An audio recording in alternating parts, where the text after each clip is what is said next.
अनेक वर्ष पूर्वे भारतवर्षर एक समृद्ध राज्य सत्यव्रत नामक जड़े राजा शासन करुथिले। राजा थिले प्रजावत्सल, किंतु से अनुभव करुथिले जे तांको राज्यर लोक माने धीरे धीरे निजर व्यक्तिगत दायित्वबोध हराई बसुछंती। प्रत्येक व्यक्ति भाबुथिले जे से एकुटिया किछि खराब कले समाज उपरे तार प्रभाव पड़िबो नाही। एही मानसिकता को बदलाइबा पई राजा एक नियारा योजना कले। राजा निज प्रासाद सम्मुखरे एक विराट पोखरी खोलाइले। दिने सकाळु राज्य सारा डेंगुरा पिटागला। हे राज्यवासी, आसंताकाली संध्यारे आम राज्य रे एक विशेष उत्सव पालन कराजिबो। सेथिपई राजांक निर्देश कि आसंता अमावास्या रातिरे प्रत्येक परिवाररु जणे सदस्य एक ढाळ शुद्ध गाई क्षीर आनिबे एवं रातिर अंधारे सेही पोखरी रे ढाळिबे।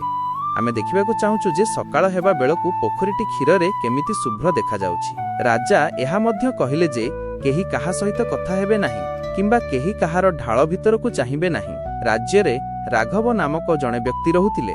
से थिले खूब कृपण एवं स्वार्थपर। से चिंता कले, मो पाखरे तो केवल गोटिए गाई, जदि मु ढाळे क्षीर पोखरी रे ढाळी देबी तेबे मो पिलामाने काली कण पीइबे। रातिर अंधार, पुणी अमावास्या, किए काहाकू देखि पारुछि? हजार हजार लोक क्षीर ढाळिबे, सेथिरे मु जदि एक ढाळ पानी ढाळी दिए तेबे सेही क्षीर समुद्र रे टोपे पानी कण जणा पड़िबो। राघव मने मने बहुत खुशी हेले जे से निजर क्षीर बंचाई पारिबे एवं राजांको आदेश भी पालन होइजिबो। निर्धारित राति आसिला। लोक माने धाड़ी बांधी आसिले।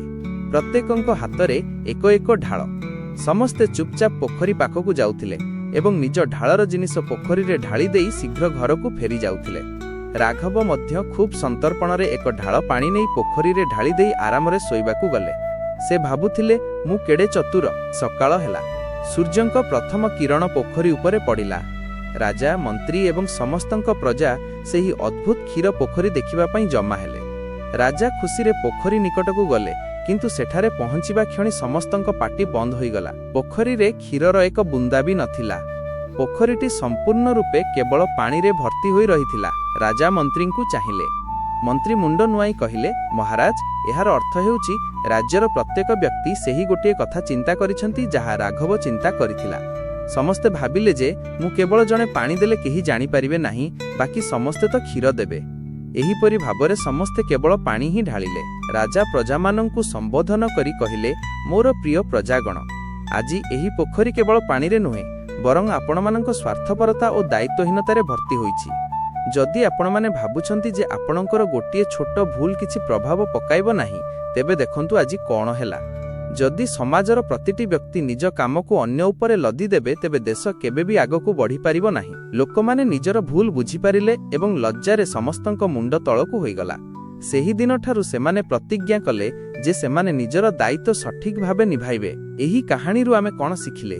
आमर कार्य जेते छोट हेउना काहींकी ताहा समग्र समाज उपरे प्रभाव पकाई थाए। दुनिया को न बदलाई निजको बदलाइबा दरकार। एही मानसिकता ही सफलता आनी थाए। जेतेबेले समस्ते फांकी मारंती सेतेबेले बड़ बड़ योजना भी विफल होई जाए। आशा करे आपनकू एही वर्णनाटी पसंद आसीथिबो। एमिति अनेक शिक्षामूलक कहानी सुनिबा पई आम चैनल ओडिया वेदांत को निहाती सब्सक्राइब करंतु। नमस्कार।